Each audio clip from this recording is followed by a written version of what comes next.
Essence, essence, essence. Hello.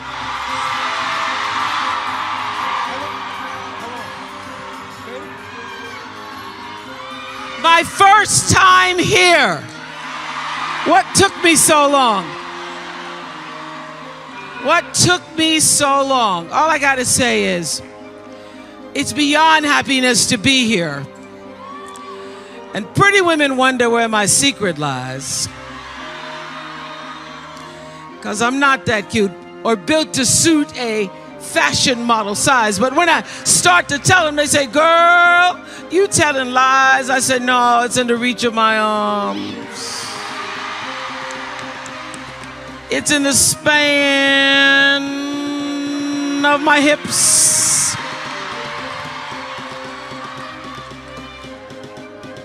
It's in the curl of my lips. And when you see me walking, it ought to make you proud, and you understand why my head's never bowed. It's in the bend of my hand. The need for my care, 'cause I'm a woman, phenomenally phenomenal.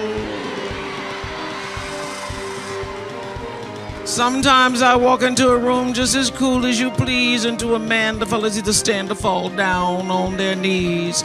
Then they start swarming all around me like a hive of honeybees. I say, whoa, must be this fire in my eyes. Could be the flash of my teeth, the swing in my waist, or just the joy in my feet, 'cause I'm a woman, phenomenal, phenomenal woman. You are essence, phenomenal women, and a few cool men. Thank you. And a few cool men. Have a seat. I want you to know that I've been planning on coming here for the past 6 months.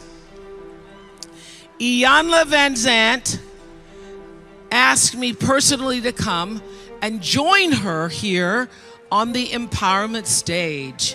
Back in January, she was at my house and she said, I want you to do something you've never been. You're always working. Make the time.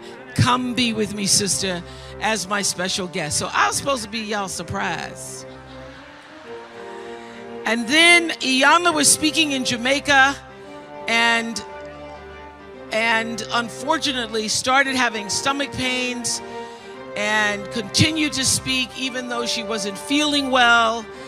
And by the time she got on the plane to come back to the United States, they had to have ambulances waiting at the airport for her.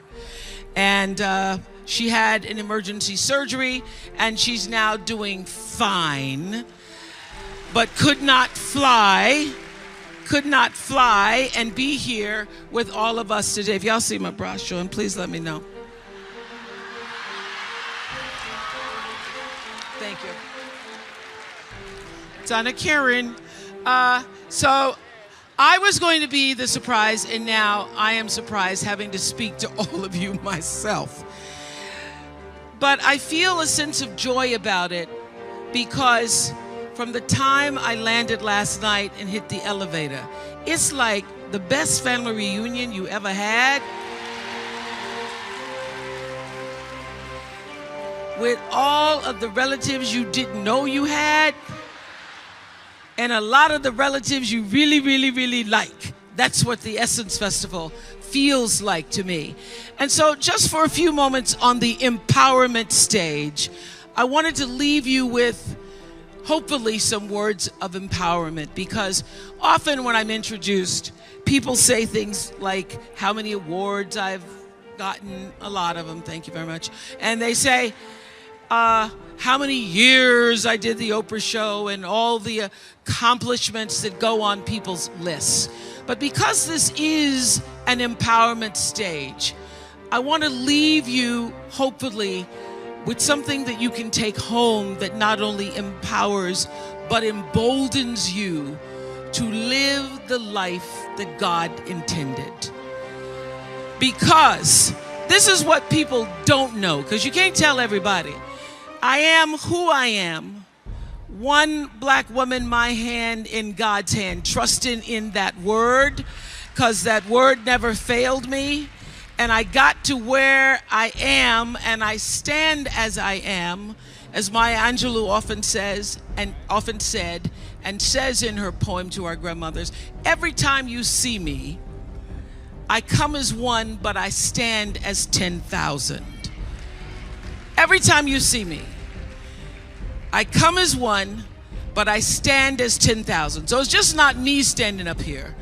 It's my mother, my grandmother, her mother, the mother before her, her grandfather, every uncle who prayed, every sister who cried, every aunt who sacrificed, those whose names made the history books, those whose names never could make the history books, who allowed me to come as one and stand as 10,000. So oftentimes when I walk into a room, just as cool as you please, and I can't see another black face in a 50-mile radius, I stand and sit at the boards as one, but I'm bringing the 10,000 behind me. Because I not only know who I am, but I also know whose I am. And so, anything you hear about me that feels good, sounds good, you think about, I wonder what Oprah's doing, how's she doing? I am living the dream.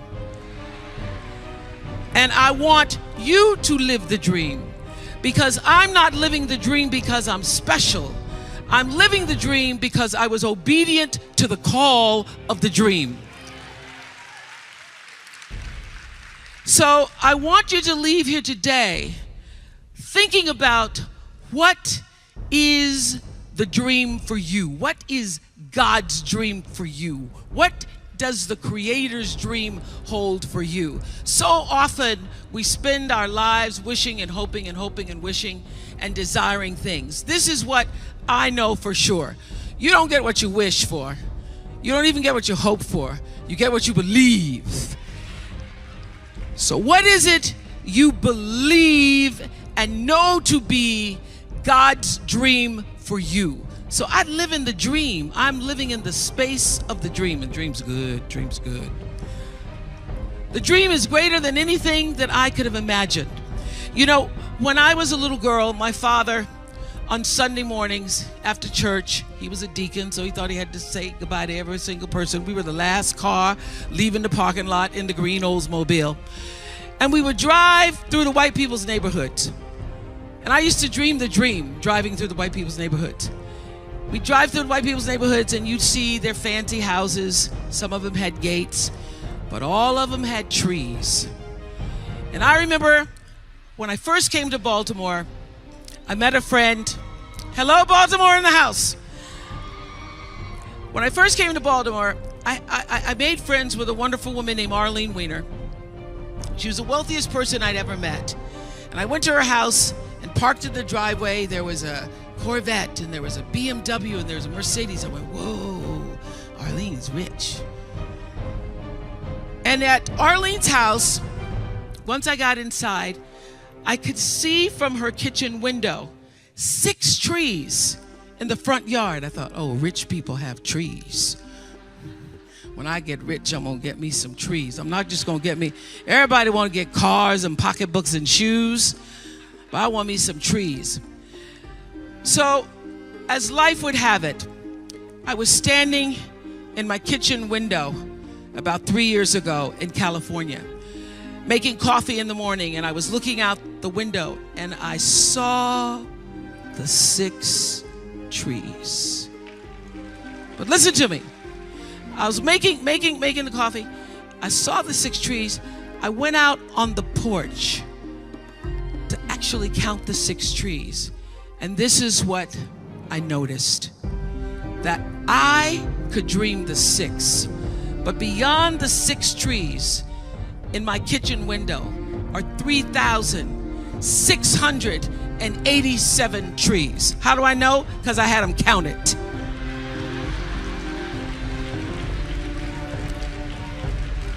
I had them counted. So I said, I want to know how many trees out there.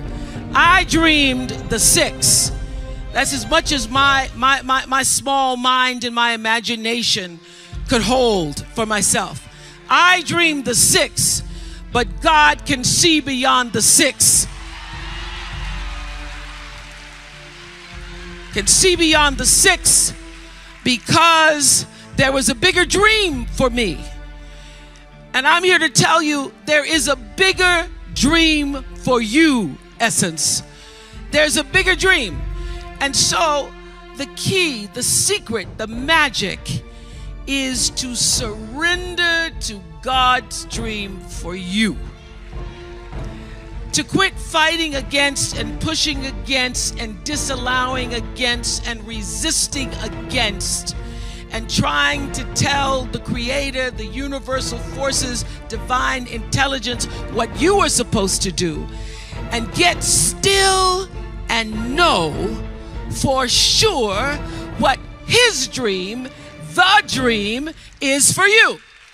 Now, when I was about 8 years old, I grew up in the church, and I was going to one of those Women's Day, you know how we have church all day long. I've been to Sunday school, and then we're going to, and then afternoon they were having a women's tea from the women's board. They were having a tea, and the little girl that was supposed to be there to do a recitation had gotten ill, and so they said to my stepmother, "We need a little girl. Can Oprah come back and do a recitation this afternoon?" My stepmother said, "Yeah, I'll have her back here this afternoon." So this, church ain't over to 1:30. So by 4 o'clock, I had gone home and learned to recite Invictus by William Ernest Henley.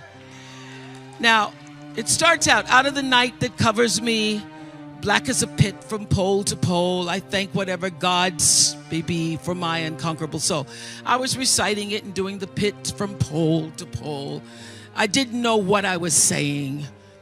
But at the end of the poem, there's the stanza that says, "It matters not how straight the gate, how charged with punishment the scroll.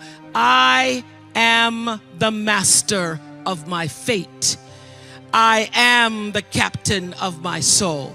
Now, my little 8-year-old brain didn't really fully understand the power and depth of those words, but they sounded good enough for me to write them down and put them on my mirror.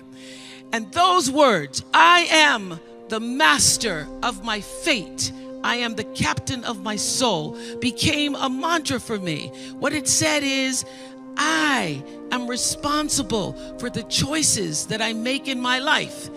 I am responsible. I am responsible. So obviously I grew up and was better able to articulate what those words really mean. And I discovered in physics class, those of you who remember physics, the third law of motion. You remember what that is? The third law of motion in physics says, for every action, it's called Newton's law, and it says for every action, there is an equal and opposite reaction. So what does that mean? That means everything that you are putting out into the world, every action, bam, there is an equal and opposite reaction. It means no matter what you do, the energy of what you do, what you say, and most important, the energy of who you are is going out into the world, into your home, into your relationships, and that energy is always coming back to you. You are responsible for the energy that you are pulling out into the world, because that very energy, bam, is coming right back to you every single time, whether you believe it or not, because it is law. It is law. It is law that what you put out into the world is coming back. Now, in our country and many countries all over the world, they call this the golden rule. They say, do unto others as you would have them do unto you. The truth is, whatever you do is already done. The truth is, so when I learned this, that I am the person who gets to control what comes back to me based upon what I'm putting out. Miss Seeley tried to tell y'all in The Color Purple.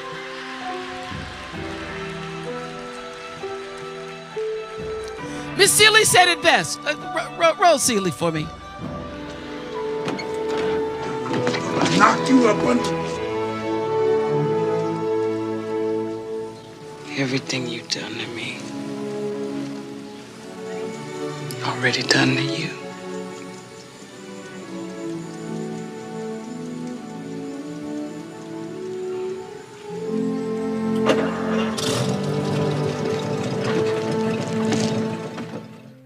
That's real. That's law. That's not just some words that Alice Walker wrote. That is law. Everything you try to do is already done. So when I figured that out, oh, what I'm putting out is what's coming back, let me get real clear about what it is I'm putting out. Real clear.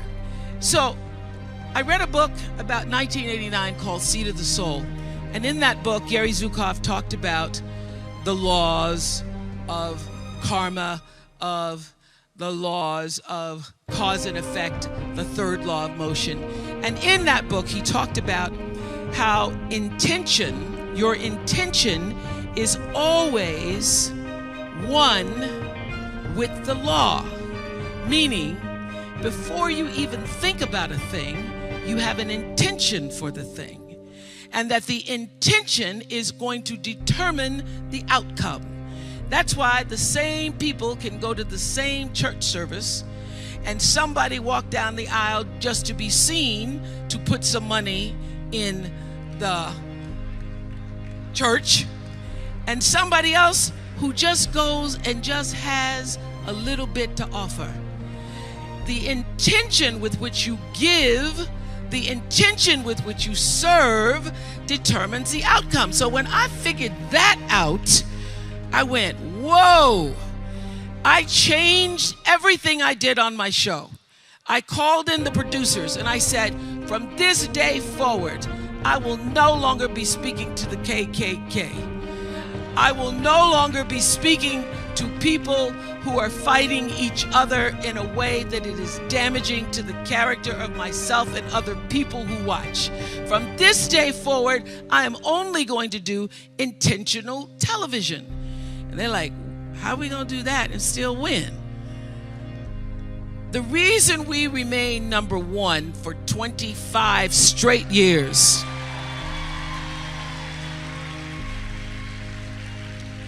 is because every single day I would have a pre-show meeting and have the producers come in and state to me, what is your intention? How do we want to use whoever is on this show, whatever is happening on this show, to serve the audience in a way that fulfills the mission of uplifting, enlightening, encouraging, as well as entertaining. And if it doesn't do that, then I can't do it. I can't put my name on it. So I use this principle of intention for everything. I don't do anything without thinking about what is the real reason, what is the real motivation, what is the energy of my intention that's going to go into my thoughts and action and then be returned back to me. It is law. It's law. So the very first time I practiced this principle, there was a woman on the show whose daughter had been murdered by her boyfriend. And I went into the green room. I said, I'm gonna see if this works. I said, can you tell me what's your intention? I said, tell me what's your intention in being here. And she said, what do you mean? I'm here because your producers asked me to come. I said, but what is the reason you said yes? What did you intend when you said yes? And she said, I wanted people to know. Everybody asked me about my daughter's death and how she was murdered by her boyfriend. But I wanted people to know that my daughter was a real person. My daughter was loved, and she loved us. I want people to know that my daughter had a life that goes beyond her death, that's bigger than her death, that her life was bigger than her death. I said, okay, I can help you with that intention. Let me tell you what I intend. I intend to literally exploit your daughter's life to tell the story in such a way that every other 16-year-old girl who is being abused by her 18-year-old boyfriend will see themselves in the story of your daughter.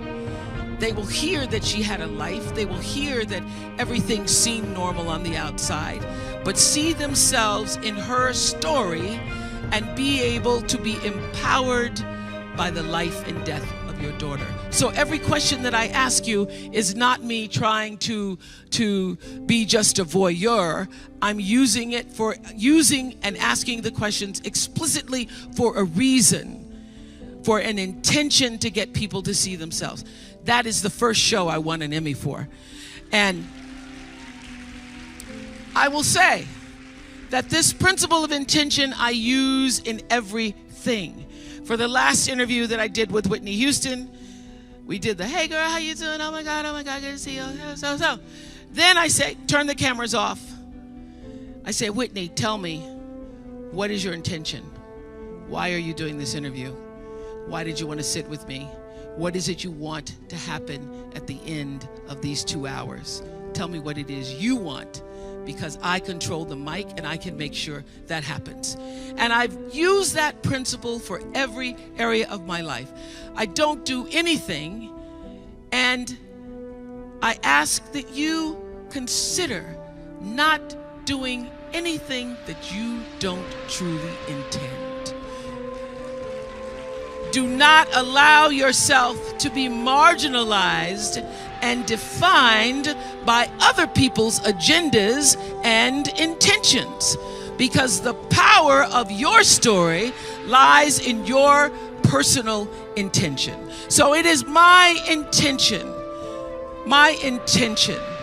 to fulfill the dream of the Creator. It is my intention to live to the highest calling and be pressed to the mark of the highest calling that I have come to do. And when you can ask the Creator, ask that which made you you, what is your dream for me? I guarantee you, instead of you trying to define the dream, what is your dream for me?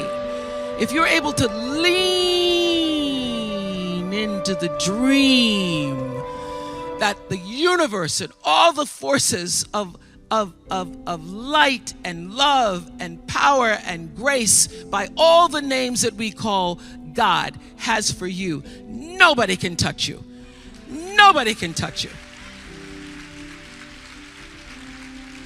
That is the power of your phenomenon. Now, everybody works hard and everybody has their own dreams. There was a time where I used to spend a lot of energy wanting things. Of course, it's easy for me to say, oh, things don't define you, because I got a lot of things. Things are nice, I like them. But this is what I learned. When you can surrender to the dream, you get to live in the space of the higher power. You get to live in the space that you purposefully have come to earth to claim for yourself. So, around 1984, I was sitting in bed one morning, Sunday morning, should have been in church, but I wasn't.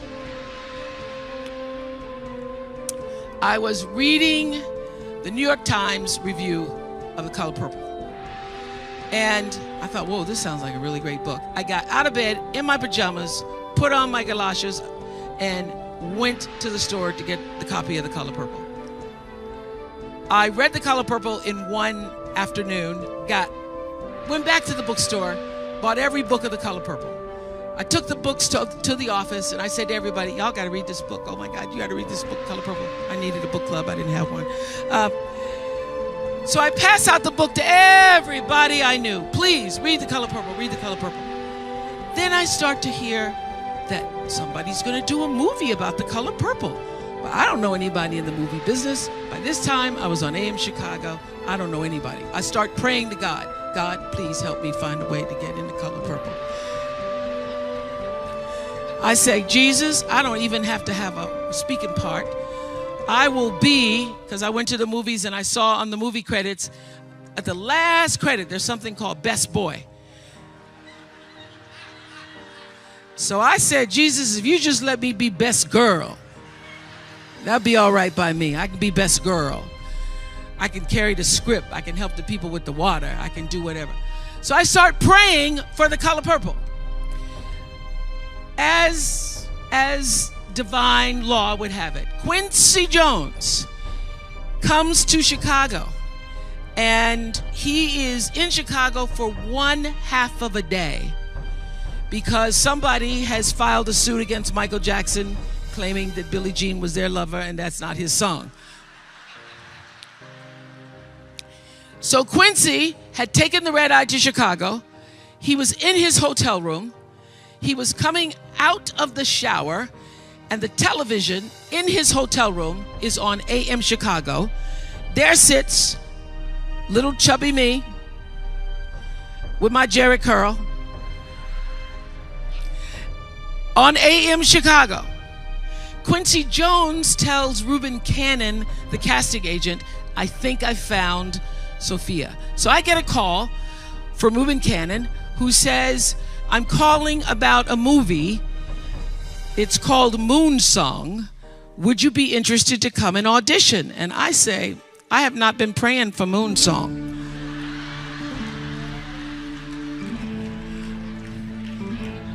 No.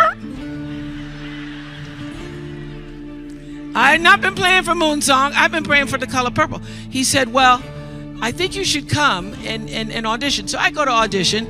You know, movie people, they're making everything all secret. Steven Spielberg didn't want anybody to know he was doing Color Purple. So on the outside of the script, it says Moon Song. But I know all the words by heart. So when I open the script, I know this is The Color Purple, Jesus. This is The Color Purple. Yes. So I auditioned for The Color Purple. I can't even believe it. They don't just want me to be the water girl or the best girl. They are asking me, do I want a part in the movie? Oh, that I'm thinking prayer. Prayer works. Prayer works. But listen to this. 3 months pass. 3 months is a long time. I auditioned in February, March, April, May comes. I haven't heard anything.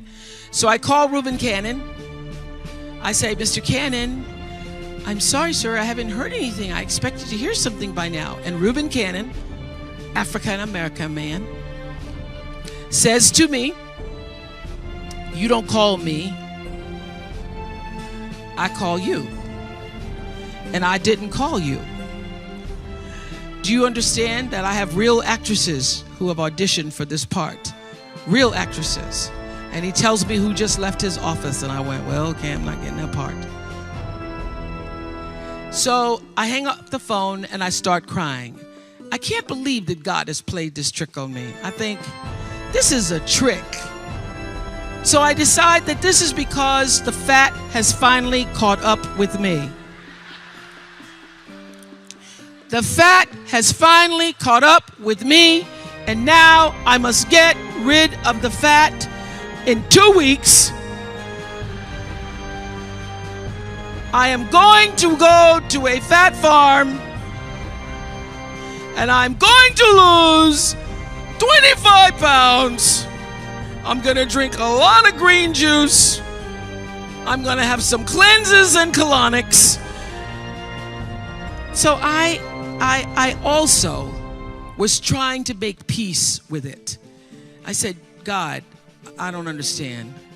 I thought it was for me. You ever had that talk with God? I thought it was for me. I thought it was for me. God, you let me audition with somebody named Harpo. That's my name backwards. Jesus, that was a sign. Wasn't it a sign? And then 3 months pass, and then Reuben Cannon says, real actresses have just left his office. So I start to pray on the track. I'm out on the track at the fat farm, and I am running around at the track at the fat farm. It starts to rain. Y'all know how that is. But I don't even care, because I am praying to God to help me to let it go. Help me let it go, because now I've become obsessed with it and it's now controlling my life. I start praying, running around the track.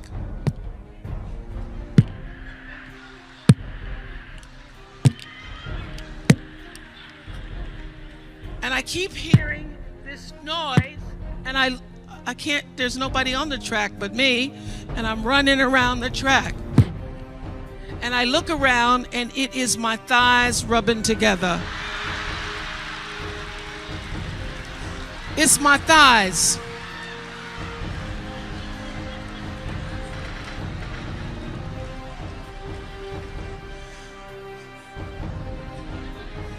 My thighs are rubbing together, causing this thunderous sound.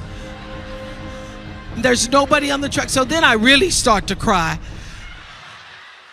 Oh, Lord, help me. Help me let it go. Help me let it go. Help me let it go, God. Help me let it go. And you ever did this prayer where you say, okay, Lord, okay, I'm going to let it go. Then you get up and you go, well, I think I still got a little bit of it. I did. Help me let it go, but I am not going to be able to see the other actress in my part. I won't be able to see it. I won't be able to see Color Purple. Just can't never see it the rest of my life. I won't be able to see it. So then I started, I don't know where it came from. I surrender all. I surrender all to thee, my blessed Savior. I surrender all. I sang and I cried. I sang and I cried and I prayed some more until I could reach the point where not only will I be able to go to the movie, but I can bless the other actress. I can bless her. I can say, I bless you. I bless you. I bless you with this. I surrender all. I surrender all to thee, my blessed Savior. I surrender all. And I tell you, in my greatest testimony, that the instant I laid that thing down,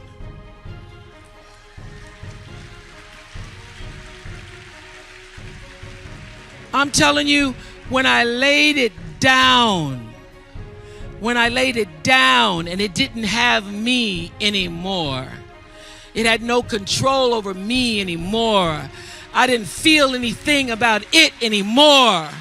When I let it go, when I intentionally surrendered it to the power that was greater than I could ever know. The instant that happened, a woman comes running out of the cafeteria screaming, Winfrey? Is your name Winfrey? For 10 years, nobody could pronounce my name. I said, yes. She said, somebody's on the telephone for you. He said, his name's Spielberg. I get to the phone.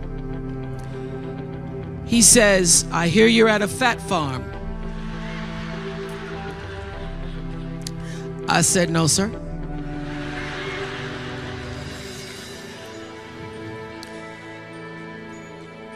This is a health retreat.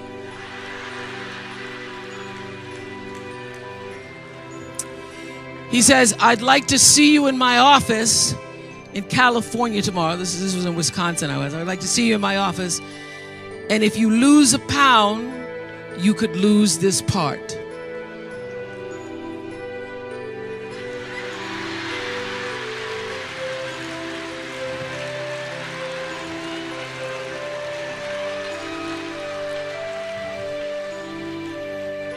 No problem do I have.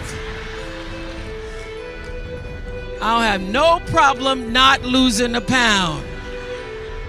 So, honey, I packed my bags and I stopped at the Dairy Queen.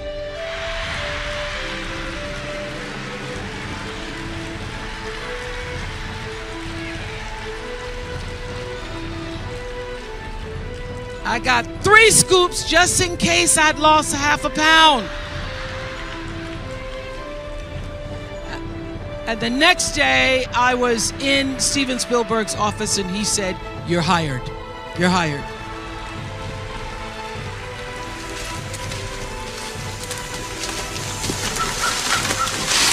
You told Harpo to beat me. All my life I had to fight. I had to fight my daddy. I had to fight my uncles. I had to fight my brothers. Girl, child ain't safe in the family men's. But I ain't never thought I had to fight in my own house. I loves Harpo. God knows I do. But I kill him dead before I let him beat me. Woo! You ain't dead, son-in-law, Miss Seeley. You keep on advising him like you do. This life be over soon. Heaven lasts always. Girl, you ought to bash Mr.'s head open and think about heaven later.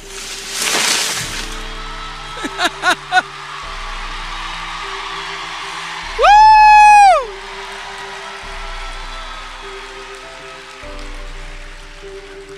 The Color Purple was a life-changing event for me because it taught me that you can dream the dream and that God can have a bigger dream. But most importantly, it taught me the power of surrender.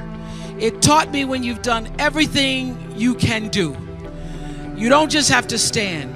When you've prayed and cried and stood and tried some more and sacrificed and wanted and dreamed and held on and believed and got turned down and turned back and turned around, it taught me that when you've done everything you can do, surrender all.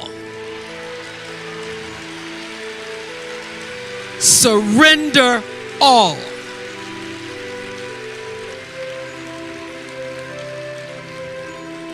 Because there's a bigger dream.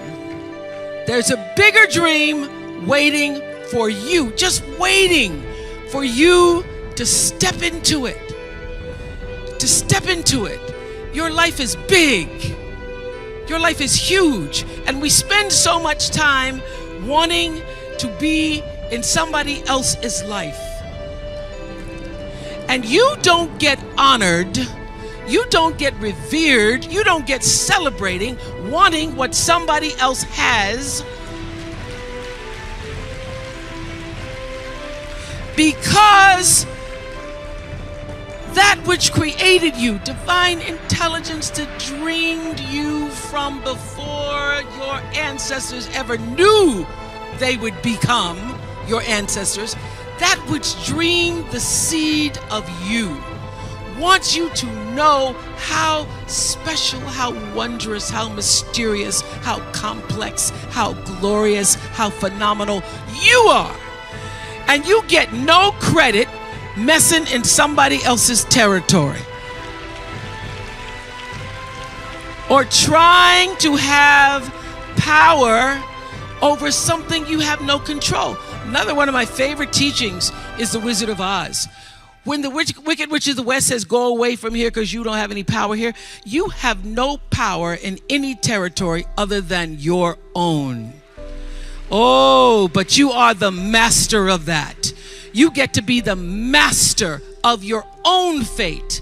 You get to be the captain of your own soul. And if you just manage that, if you just took care of your territory, oh, the glorious, glorious, glorious, wondrous, wondrous opportunities and possibilities that are waiting for you. So the question is, what are you resisting? What are you pushing against? What are you not allowing? What are you blocking because you have this idea of who and what you're supposed to be, instead of leaning into the dream that's already been created and waiting for you? It's waiting for you. And the second, it's an instant thing. It's a shift in the way you see yourself and the power from which you have come. So, I went through some tough times after I left the Oprah show. I made a conscious decision. that I did not want to be sitting on TV with the Oprah show and y'all saying she should have left that show. That show was really good 2 years ago. I made a conscious decision that when I felt I had said all that I could say and the audience had heard it, that I would move on and that I would not spend my life regretting or trying to hold on to what used to be or hold on to what I had. So I dreamed this dream of starting a network. And in the beginning, it was a struggle. It was a struggle because honest to goodness, I did not know what I was doing. I was trying to figure it out. I thought that the Oprah show audience would follow us to OWN, and then I realized y'all didn't have cable.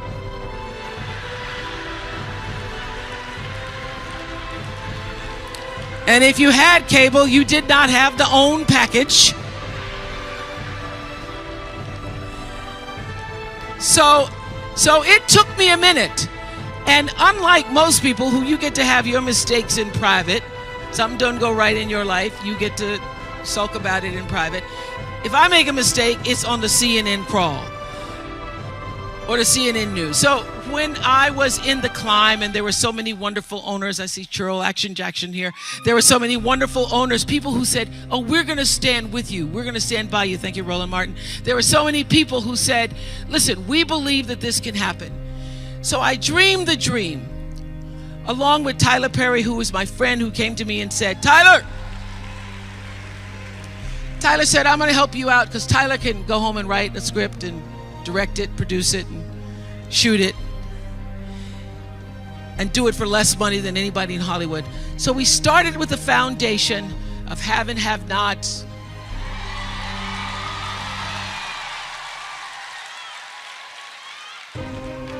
If loving you is wrong, love thy neighbor, Mama Hattie. And then I started to dream another dream about scripted television, because in the beginning I was told you couldn't do it. Didn't have enough money to do it. And I dreamed the dream. I read Proverbs 11:28 that says, those who trust in their riches will fall, but the righteous will rise and thrive like a green leaf.